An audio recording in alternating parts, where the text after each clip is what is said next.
Welcome back to Influencers Podcast, everyone. This is Dr. Bill Williams on your favorite podcast, starting off on Friday morning. And here we are with a new show, a new guest. And I'm really proud to bring you Kyler Cheatham, a Global Marketing Director at Third Stage Consulting. She's in Denver, Colorado. I want to bring her on right now. Welcome, Kyler, to Influencers Podcast. Thanks so much for having me. I'm excited to be here. Yeah, it's always good to have somebody that's in your field. I think we're going to really have a lot of eager listeners today all around the world. We're in 200 countries, and we have people of all types listening in. And AI is a hot topic. And your company, you yourself are very steeped in this AI field. So we want to bring out the best that you have to offer to wow our audience. So tell us where you were, what happened, and who you were surrounded by that inspired you to do exactly what you're doing today. Yeah, well, I'm Kyler Cheatham. I'm really excited to be here as well. So I work with Third Stage Consulting Group, and we are a completely agnostic and independent advisory service that helps integrate or implement technology in enterprises across the world, both big and small. And that is kind of a unique area in the industry, as we have no financial relationships with software vendors or any sort of application. So our goal really is to go into the business, look at the overall objectives, and help leverage technology to achieve those objectives. And so when it comes to AI, a lot of where we're kind of on the forefront is where does that sit and how is that acclimated within an industry technology stack? So that's where I landed at Third Stage, and in my background is really in digital analytics, digital marketing. I started my career doing sports marketing and digital media and action sports. So anything like snowboarding, mountain biking, Harley Davidson was one of my clients, and started that world in talking about how do we look at different analytic systems in marketing. And that's brought me kind of into the technology space and talking about that in kind of thought leadership or speaking areas. I'm very impressed. That's a good background. You came up through the ranks organically, and we're going to have something to really get into at the end of our program today when it talks about digital analytics that I want your opinion on. So I'm really looking forward to your expertise sharing with us. Along the way, you probably didn't have a steep rise that never faltered. Did you ever have a bump in the road? Tell us about your greatest failure story. What did you learn, and how did you recover to move into this position? Yeah, absolutely. I mean, I think every good lesson comes from a failure. You know, we see that at Third Stage all the time from a failed implementation. And a lot of times that comes with a recovery process, just like any sort of failure does. But you're able to kind of have the wisdom of that 2020 strategy behind learning why that happened. So in my career, I've experienced a lot of kind of roundabout journeys. And looked at failures. I started a sales channel at a Fortune 500 company, and it was very successful at first, but then fell kind of off the wayside because of conflicting priorities. And that was a good opportunity for me to step back and say, we probably don't need to do everything at once. Let's do something really well, as opposed to trying to spread ourselves too thin around our kind of strategic initiatives. So that's what comes to mind first is thinking about you don't have to do everything right now. The foundation of a healthy business is really important. And that's so important when we talk about things like AI, because it is such a trending topic. A lot of times our clients or audience community will come to us and say, I want to implement something like machine learning, predictive analytics, smart manufacturing floors. And we have to say things like, we need to really map out your current state processes to ensure that your business can handle that type of technology. Because even if you have the most sparkly, shiny technology and you don't have the foundational processes or behaviors to accommodate those, the technology is then going to become technical debt and completely obsolete. Well, that sounds like exactly what I teach. I'm an instructor in dentistry and have always enjoyed being on the side of working with the patients and then taking my other time off working with dentists to train them to be better. And I always told them, you need to spend your time becoming an expert in one area before you try to branch off into Mhm. another area. So your Absolutely. idea was exactly right. Failure comes from being semi-prepared in many things, but not well prepared in anything. Absolutely. 100%. Tell me about your experience with companies and why they fail. What are the three top things people or companies do that lead them into a failing situation? Yeah, absolutely. And we see this a lot because we are actually expert witnesses when it comes to implementation failures. So hopefully businesses don't get to that point where they're seeking litigation against a software vendor or system integrator. But the reason that we act as expert witness is because of our independent stance. And so that really gives us kind of a front row seat to why are these failures happening, specifically within software implementations, but also just why is the business failing at this strategic objective. And a lot of those reasons we see is because of misalignment in the business. I can't tell you how many times we've come on and done an organizational assessment and the executive team is absolutely shocked about the findings that the business really isn't ready for these implementations, or there is areas of resistance in the business that they had no idea existed. So that misalignment is really one of the top reasons that these types of initiatives in technology fail. I would say the second top reason is because they don't consider the human side of technology. So a lot of times we see project leaders or objectives or executives, excuse me, go into a meeting and say, "Hey, we're going to implement AI and we're going to automate all of these processes, and it's going to be amazing." And they don't realize that what they just said to their overall community or culture is, "You're not valuable. Machines are going to replace you." And though that wasn't the intention, right, it was a positive intention, they didn't take into consideration what that messaging means for their overall employees. So they create this disruption in the business and all of these misconceptions that overall creates, a not productive culture. And that's a really big reason why these specific technology projects fail. And I would say the third reason that we see business fail is just because they're not, as you said, prepared, or they don't have the knowledge to know that when you're implementing a new technology, there's a ton of agendas that are happening. You have your software vendor that their job is to sell you software. They're not so much interested in making sure that your implementation reaches the maximum ROI of your technology. There can be sneaky contract languages, especially if you're going into a SaaS environment and things like that.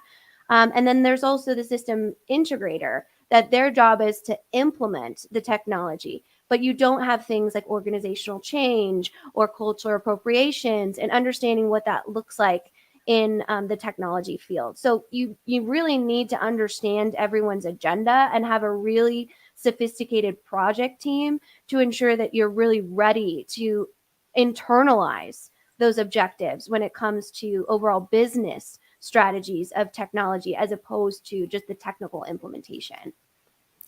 Kyler, it sounds like you understand your clients pretty well.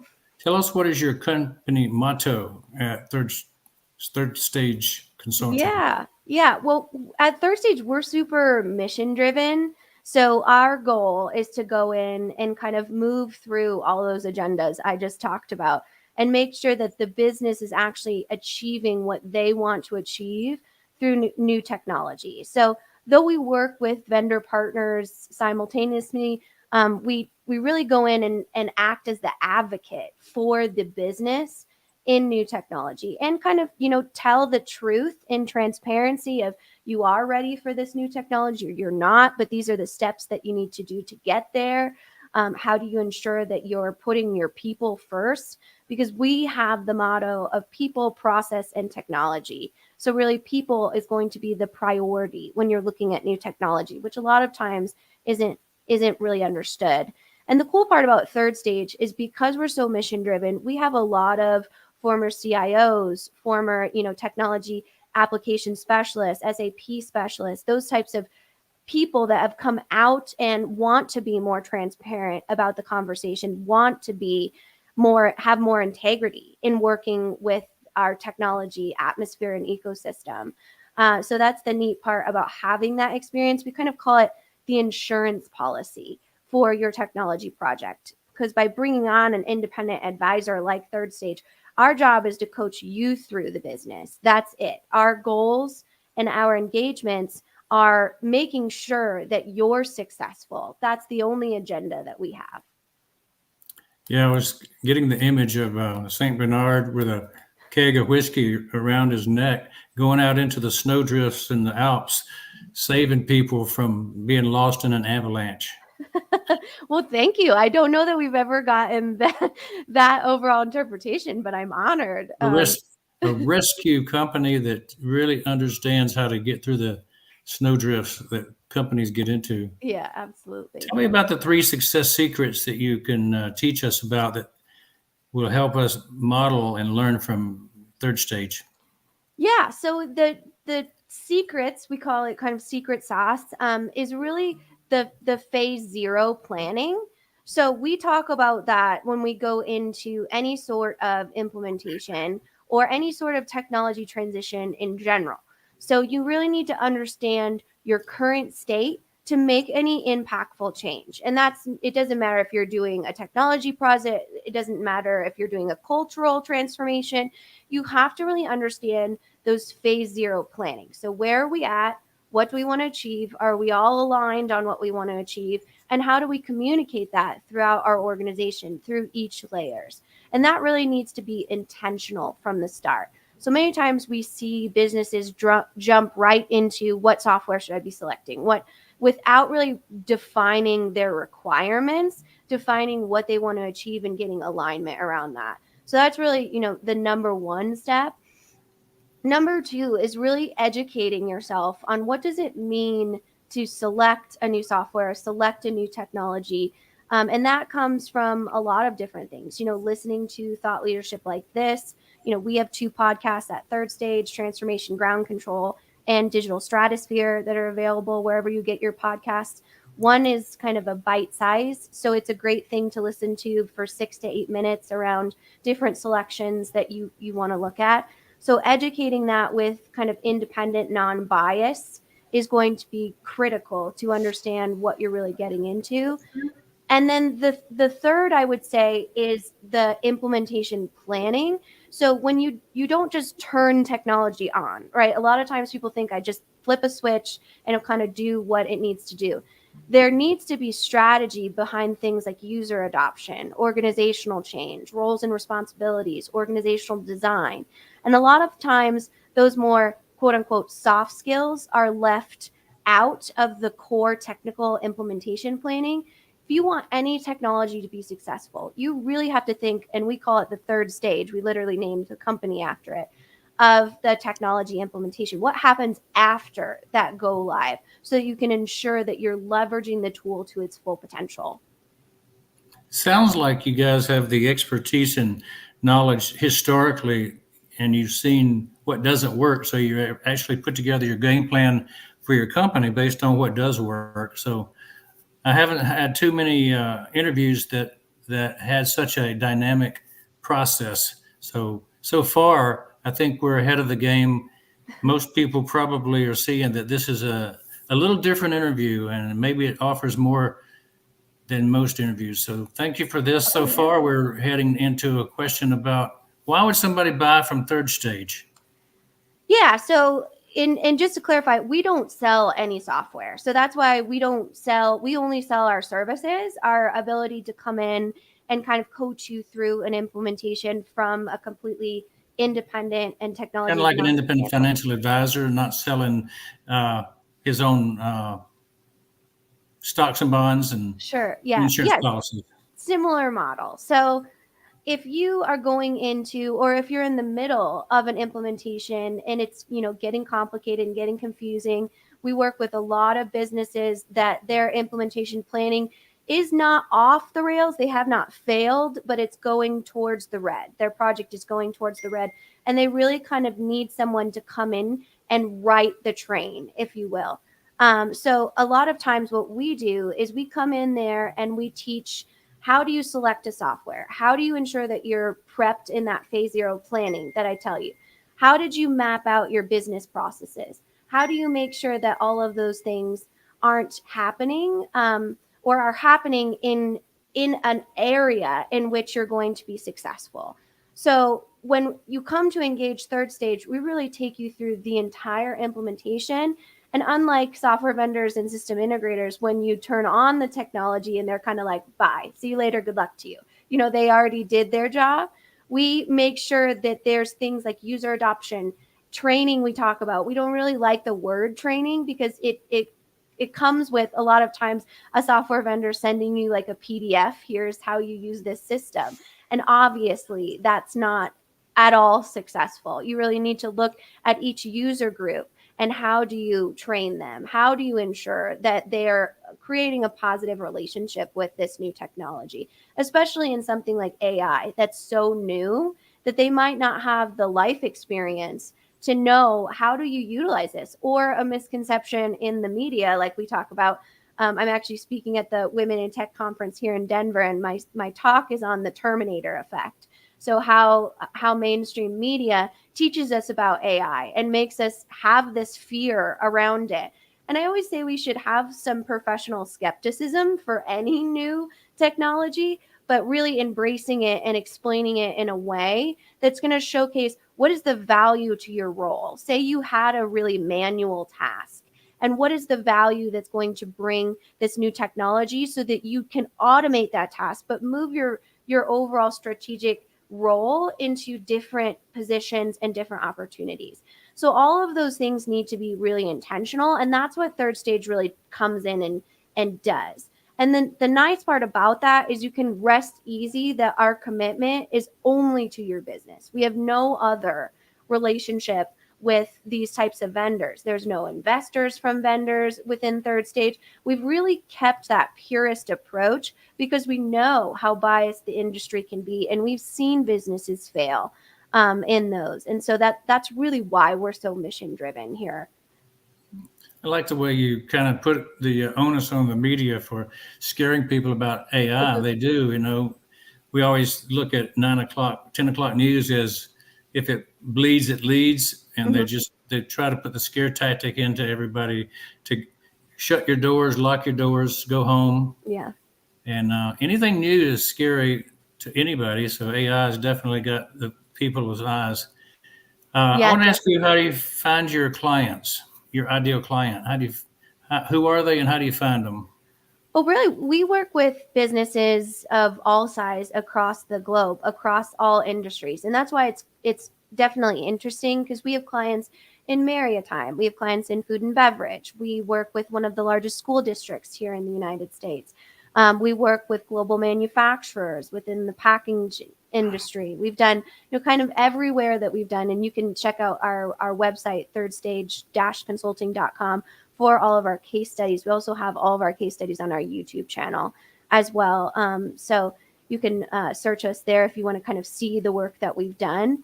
But when we come to our ideal client, I don't know if we have an ideal client. We want to be able to create value to any client that feels as though our services would be a benefit to their project. So a lot of times we get them through referrals. We get them through our thought leadership because we do put a ton of content into the marketplace. And we do that. We really flood that out there to create that overall kind of drip around our mission to ensure that people can get software evaluations that are completely independent, that can get phase zero planning that is completely independent, implementation planning.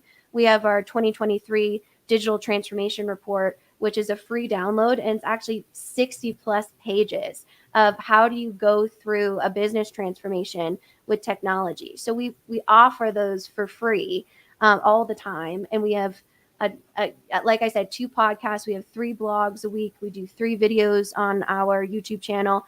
Our CEO Eric Kimberling does 3 videos on his channel as well. So just putting a lot out there to make sure that if there is a business that needs help or has questions, even wants to have an informal conversation, about what does it mean to integrate new technology, we always are looking and happy to, reach out in a advisory way. Speaking of those platforms that you get your message out on, the social media Mhm. and the blogs and all that, what are your favorite ones? Well, I always like our live streams like we're doing now, just because we have the ability to engage with our audience in real time. So we do a live stream every Tuesday morning. It's at 10 a.m. Eastern time here in the U.S. And we do that. That's probably my favorite because we get to hear all of the feedback from what our audience is saying. We get to answer questions in real time and have kind of that one-on-one connection. My other favorite is our Transformation Ground Control podcast, which is our long form podcast. The episodes are usually 2 hours, and those also stream live every Wednesday. So you can listen to those wherever you get your podcast. But it gives us the opportunity. We go through live Q&A. We go through hot topics. So what are we talking about in the marketplace?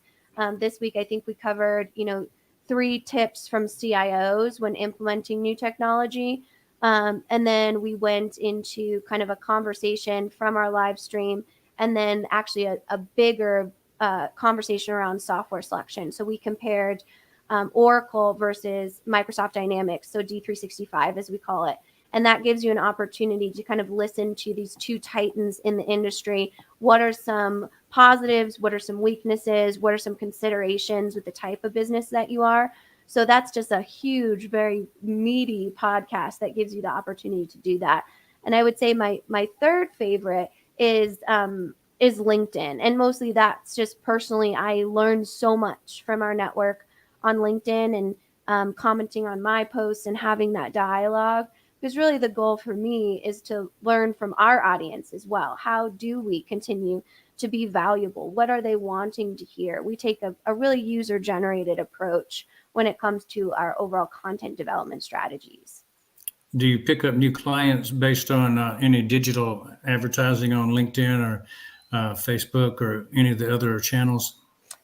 No, we actually have never done paid media. All of ours has been organic. We just started some Google um, strategies, but we've never done paid advertising on any other channel. Our CEO Eric has over 60,000 followers on YouTube, and then also on TikTok as well. We've gotten really into kind of those shorter form TikTok pieces of being able to offer kind of those bite size again piece of content. Tell us, how do you recommend software to people? You don't have to sell it, so you can recommend anything, but Mhm. what are the criteria of a software to be recommended? Yeah, that's a great question. So really, it's first figuring out what are your requirements. What are your current state business processes? Where is there opportunity or weakness in those processes that you want to leverage technology to help? And then also, what is your goal? Is it to be more efficient in your operations? Is it a better customer experience? Is it a better employee collaboration and communication? What is that? Because that's really going to drive what you, and that could be a variety of things. It could be all of the things that I just said. But you really have to have kind of an encompassing objective to understand what are you looking at? Because in our industry, there's kind of 2 paths, right? So there's enterprise resource planning, which is an ERP system, right? Which is kind of a core system that's going to have a bunch of different modules that you can pick, but really it's going to go across the business. And then there's what we call a best of breed solution, which say you're, a very supply chain heavy a manufacturer. So you want to look at a supply chain management best of breed system that's going to do one thing really well. So those are 2 different paths, and you have to understand what do those paths look like, and mostly like what are the integration steps, what is the interoperability, so that you have that data visibility to make good strategic business decisions. I couldn't agree more. There's such a difference in the vertical business and then the horizontal business that you go to the general public. I've always tried to say, the dental business has specific software that you could never use in any other industry. Yeah, It doesn't fit, and you yeah. couldn't apply one to the other. Yeah, I would like yeah, healthcare is really complex. Just adding on to what you just said. So that's, we just did a thought leadership with Chat GPT on one of my podcasts, and I asked our CSO if he could debunk Chat GPT for specific healthcare systems. And what Chat GPT said was completely wrong. So you can't utilize generative AI to select a software. You have to know, like you mentioned, what your business needs and really go through all of those exercises. And funny story about dentists, I have a 2-year-old, and all last night she asked me, Mommy, are you scared of the dentist? Are you scared of the dentist? So we had to read all of these books, and I was like, oh, good, we're talking to Dr. Bill tomorrow. So maybe we can get some tips on how to make her not scared of the dentist. well, the question is, how do they get scared? I know. Who is the bug that's teaching them that the dentist is a bad guy? I know. So funny. The life Yeah, of 2-year-old. I've seen about 50 years worth of small children, so I understand that. Yeah. Some are totally at ease and some are totally fearful, and it comes from the parents. Yeah. Well, hopefully I did, the industry of service, because last night we talked about how nice dentists are, how they help our teeth, how we get our sugar bugs, because that's how I get them to brush their teeth, is get the sugar bugs out of their mouth. But so hopefully I did the industry of service last night. You did. Is there a well-defined product or service that you can identify at third stage? Well, I think we our best service, I guess I should say our most sophisticated service is really our PMO work. So coming in from start to finish so that you can ensure that your implementation and your third stage or your after go live strategies are proven. It's a proven methodology that you can implement. And that goes from everything from technical implementation to organizational change management to training and user adoption strategies. So it's really from start to finish. It's really the gold standard of what we can apply. And unfortunately, a lot of times companies come to us when they are in sort of the resurrection stage of their project, which unfortunately the most expensive part of a technology project is that resurrection. So where it has gone into the red and now you're having to spend more time, resources, and money to ensure that you get it back on track. As Fixing the opposed, problem, yes, yes. as opposed to the PMO service where you can really rest assured that your project will be successful because we, have done it for so many other businesses. And it's just a nuance. It's much like, a specialist, a dentist, right? You probably wouldn't go to your neighbor down the street to look at your teeth. That would just make no sense, right? So you would go to the experts to ensure that you have someone that's trained and has someone that has a proven track record of success. Absolutely. And preventive work is much cheaper than reparative work in Absolutely. your business and mine. 100%. So, how do you convert your clients into brand ambassadors? Well, luckily for us, we create really trusting relationships with our clients because of that honest and transparent communication and just overall methodology in which we talk to them about. They can be, again, rest assured that we really only have their best objectives and goals in mind.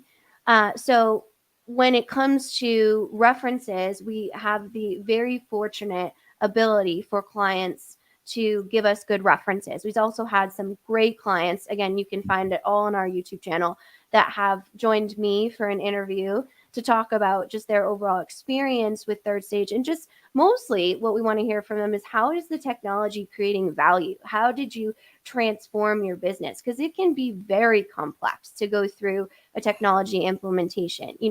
Businesses spend millions and millions of dollars a year going through these multi-year implementations. It's a huge, massive undertaking for a business. So we're very proud at third stage to showcase our clients that have achieved that because it's something that we want to celebrate. So we are very lucky in the fact that a lot of our clients are able to share that success stories because they have engaged with us. And I know they're very grateful to you when you rescue them, bring that whiskey to them in the snowdrift. I'm going to do that to someone. Tell me about the gratefulness that you feel today. What in your life makes you feel that way? Well, that's a great question. And, I think, I'm grateful for conversations like this where we can, talk about technology in such a positive light because it is a really, really impactful piece of business as long as you do it the right way, as long as you really consider your people and your community. And I'm really grateful for, the platform to have that conversation. I'm also grateful to be at Third Stage, which is just such an amazing and innovative culture.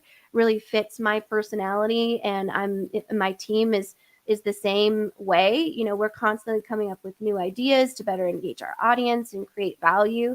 And then I'm grateful, for the ability to have this platform globally and be a mom of two young kids. I have a 2-year-old and a 4-year-old, as I mentioned, and it gives me the opportunity to take a lot of what I couldn't do in a bigger corporate career and be able to have that flexibility to engage with them, be at, the volunteer, the T-ball games and those types of different things while having, a budding career. So those are just a few things I'm grateful for. Well, you're living the American dream in a beautiful place, Colorado. So I can see that it's a wonderful time and a Yeah. wonderful place to be with a great company. We had a conversation yesterday on a podcast that I was the speaker on, Hmm. and my topic was, how do you start your day? And I brought out some of the things that I've been learning or experiencing doing this influencers podcast with leaders across the USA and the last 9, 10 months since we've been doing this particular podcast format. And the things that we brought out were what was a compilation of the best successful people. And we always learn something from people because winners, successful people, tend to have a very structured beginning to their day so that every day is successful. So I just want to ask you on the podcast today, Kyler, what is your start like? How do you get going with routine that works? Yeah, I mean that's a great question, and it's something that transparently, I think it's important, especially as a parent, to say sometimes your day starts with a 4-year-old in your face saying, "I had a bad dream" at 3 in the morning, and so though I'd love to stand here and say I start my day with mindfulness and meditation and prayer and all of those things that are really important to me, and sometimes I get the ability and gift to do that, but one of my missions just personally is to kind of lift the veil on parenting is hard, especially if you have 2 young children or 3 young children or 4 or 1. It's never kind of a straight line, much like a technology implementation. And if you follow me on TikTok or anywhere else, I talk a lot about how parenting and a technology implementation actually are very similar because they have to pivot, they have to be flexible. So when you ask how you start your day, though I love to start my day with getting up and reflecting on what is my intention and spending 10 minutes meditating and really getting my mind right. Sometimes I'm ripped out of bed and we're getting ready for school and it's a hard day and someone doesn't want pancakes and wants Pop Tarts instead. And we have a meltdown around that. So sometimes it's very chaotic and you have to come back and kind of center and say, all right, although that was complete chaos and it didn't go exactly how I wanted it to, I have the ability to, again, pivot, be flexible, and kind of take a deep breath and move into still having a successful day. So that might not be the answer you expected or really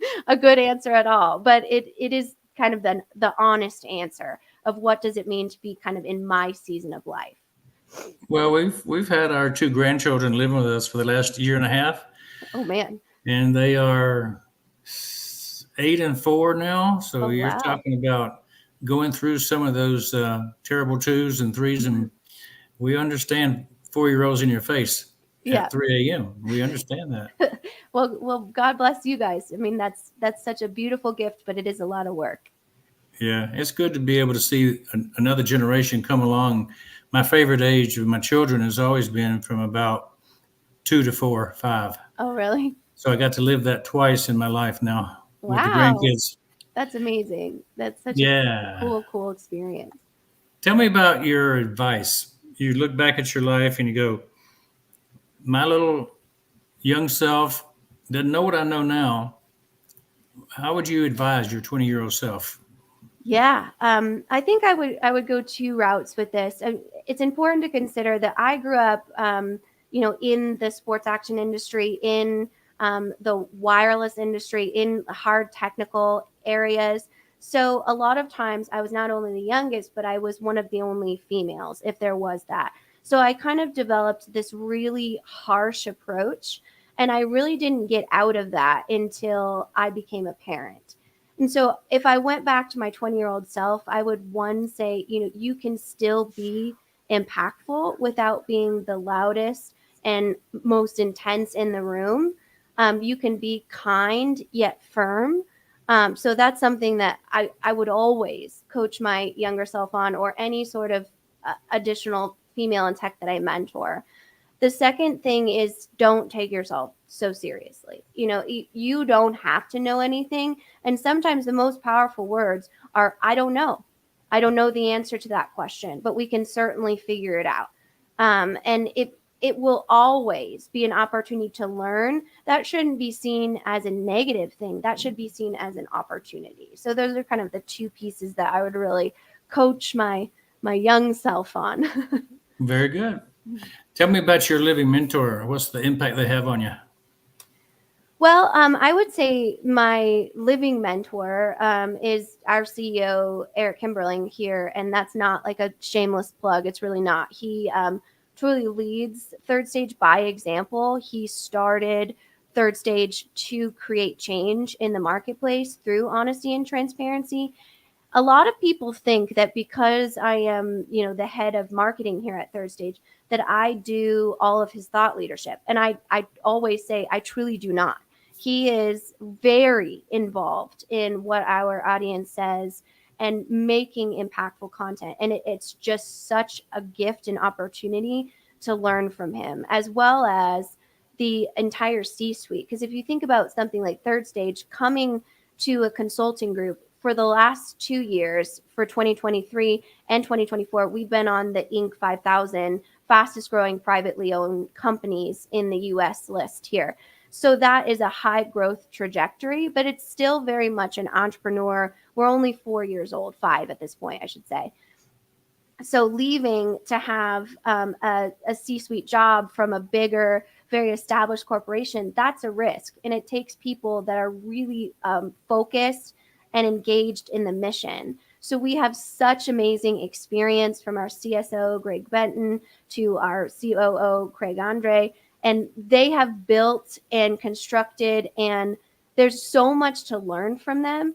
Whenever, as a young leader, whenever I have to have a hard conversation with my team, or I need feedback on something, it's just so amazing to be able to go to them, all three of them, and say, I have to go through X, Y, and Z. Could you help coach me through how you've experienced that? So to have that access at Third Stage is just, it's such an amazing ability. And I'll say, shameless plug, joining our consulting team, you're working with former CIOs for global companies. These consultants have such amazing knowledge. They've stepped away from their corporate careers to do more of the consulting, kind of similar to your journey, but they have unbelievable knowledge and training that it's such an amazing environment to really grow up and learn from. Excellent. Appreciate that answer, and I know that the mentor job is very important for your company, our company. If you don't have good people at the top, Mm-hmm. you won't have good people at the bottom either. Tell me about the reason impacting others is important to you. Well, I feel as though a lot of people have helped me along in my career, and it's truly my honor to pay it forward. If I can show people that a creative like me has a place in a technology consulting firm, that to me is, there's so much opportunity for creative thinkers, or those right brain versus left brain thinkers, having a collaboration of a team that includes both. There is opportunity. I always tell the story that when I went to college, a formal university, I wasn't, quote unquote, even smart enough to take the math classes, the science classes, the engineering classes, because I didn't pass somebody else's overall standards to be smart enough to be in those classes. And now I'm an executive at a global technology consulting firm. So there is ways in which you don't have to fit somebody else's standards. So if I can lift the veil of creating opportunity in technology for someone like me that might not be so technically savvy, but is very business and people savvy, then there's so much opportunity to create impact and value in this industry. So that's why it's kind of important for me to tell my story, is to not only create a path, but hopefully inspire others to integrate in a career that has been so fulfilling for me. Sounds like the perfect marriage between IQ and EQ. I don't You add know. you add that emotional component to Yeah. the business, and the people skills. The people skills are the key. You got to hire that into the company, don't you? Hmm. Tell me about what you want to be remembered for when it's all said and done, Kyler. Well, I always try to take a service first approach to our leadership. I always want to be remembered as an empathetic and kind yet supportive leader. And being that as a parent too. Again, I talk a lot about that, is raising whole human beings that can kind of go into the world and do good for others, is always what I want to be remembered for, just both personally and professionally. And how can we support you and Third Stage Consulting? Perhaps you can give us the podcast links and websites that people can find you. Yeah, absolutely. So, as I said, we have a ton of thought leadership that we put in the market weekly. So, you can visit our website at thirdstage-consulting.com. You can also just Google Third Stage Consulting, and you can subscribe to our blogs, which we put out 3 times a week. Also, heading to our YouTube channel, which is Third Stage Consulting Group. And you can also follow Eric Kimberling. So we do a few different influencer channels and brand channels. We put out 3 videos a week on both channels. Our podcast, like I mentioned, we have 2 podcasts. We have Digital Stratosphere, which you can find anywhere you get your podcasts. That comes out 3 times a week, Monday, Wednesday, Friday. And then we have our long form podcast, which is called Transformation Ground Control, which you can also subscribe to, that comes out every Wednesday. As I mentioned, if you want to engage with Eric and I and Team Live, you can subscribe to our podcast, but also follow us both on LinkedIn and Third Stage Consulting Group. And you can join our Tuesday live streams and ask questions live, and tell us what you want to hear. Usually when I'm pulling hot topics for our episodes, whatever anyone puts in the chat, whatever our audience wants to talk about, is what I'm going to go out and research and get, some good information around. So we're very engaging when it comes to all of those. And then, lastly, TikTok. You can follow both Eric and myself and Third Stage Consulting Group. We have TikTok channels, which we always have fun with and have a great engaging audience. And we'll do lots of duets. If you have a question, I always answer it. Every single question I'm committed to answering with a specific video. So lots of ways to connect with us in the marketplace. And we always appreciate new audience members. Excellent job. I'll ask a lot of people how they can be supported, and they don't have anything they can give.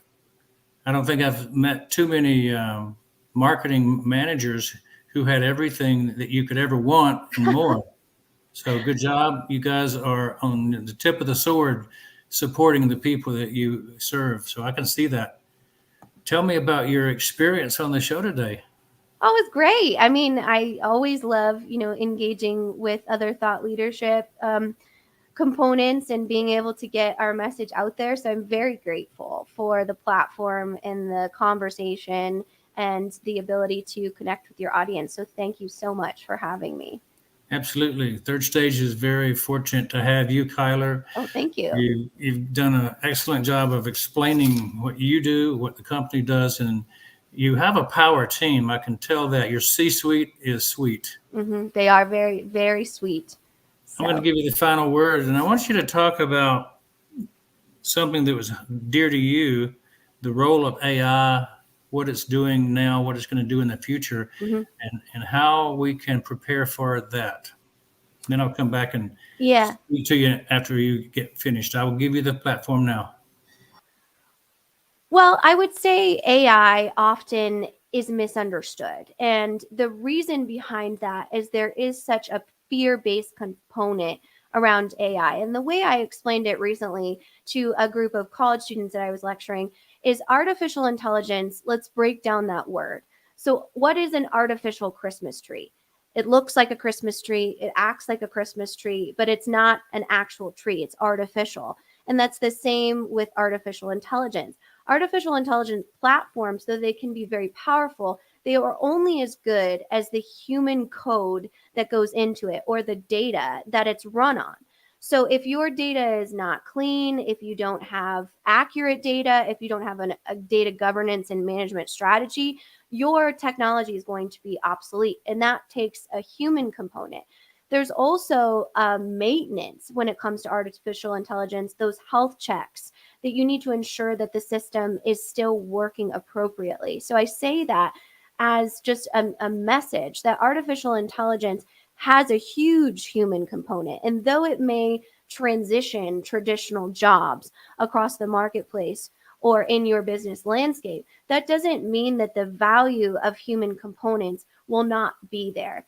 And something that I talk about on our YouTube page that you can go see kind of my Terminator effect is I give that example when we break down the Terminator movie. So the Terminators are coming back from the future to look for Sarah Connor. And Sarah Connor is a data point that gives overall birth to the person that will basically eliminate, the Terminators from the earth. So they're looking for this Sarah Connor. But if they had data governance structures, they'd be able to see things like last known address, age, location, job function, those types of different things instead of chasing all of the Sarah Connors across the United States.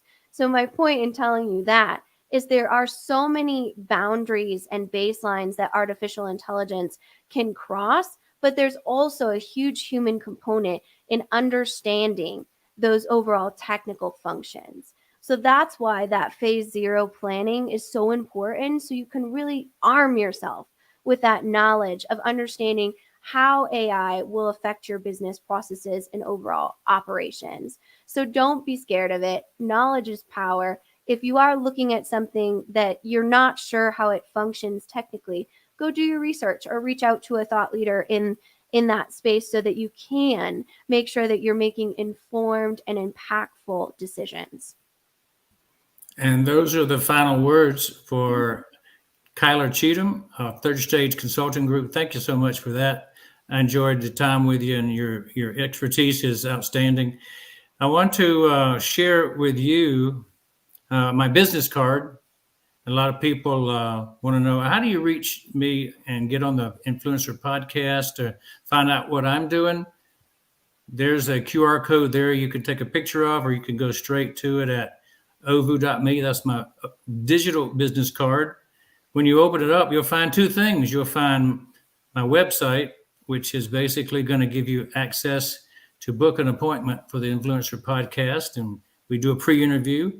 Or you'll find my website, that is my business website, and I want to invite all of you to come there, take a look.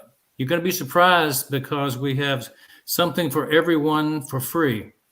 And I'm really interested in this one. This is the one I wanted to ask you about, Kyler. Uh, Digital analytics for websites. Mm-hmm.